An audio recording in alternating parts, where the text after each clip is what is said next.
Matapos makarma sina Cedric Lee at Denise Cornejo at mahatulan ng 40 years na mismong pagkakabilanggo o lifetime. Matagal-tagal talaga na pagsasama ang kanilang samahan nilang dalawa sa selda kahit naman magkabukod sila ng selda.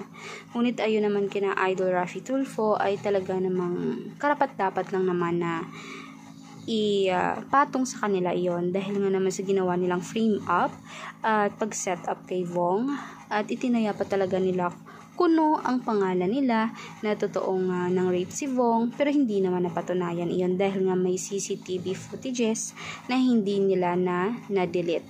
Halos 1 minute lang ang pagitan noon.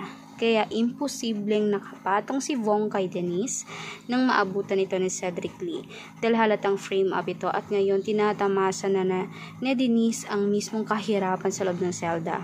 Umaarte pa nga ito dahil sabi niya ay talaga naman umanong nahihirapan siya. Ang init-init, hindi umanong air-conditioned ang room niya at mismong 2 fan lang ang nakakabit sa mismong selda nila at may katabi pa umano siya sa isang kwarto umano ay 10 sila.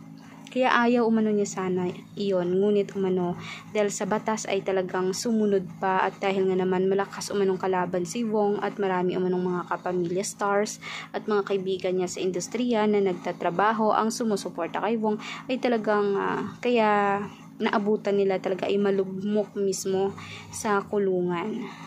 At wala naman umanong magagawa ang mismong pera o kapangyarihan na meron ng pamilya nila dahil nga binabantayan sila ng media at ng mismong mga sumusuporta kay Vong Navarro. Kaya karma nila iyon. Kaya for more videos updates, mag-subscribe, i-like at i-share ang ating videos.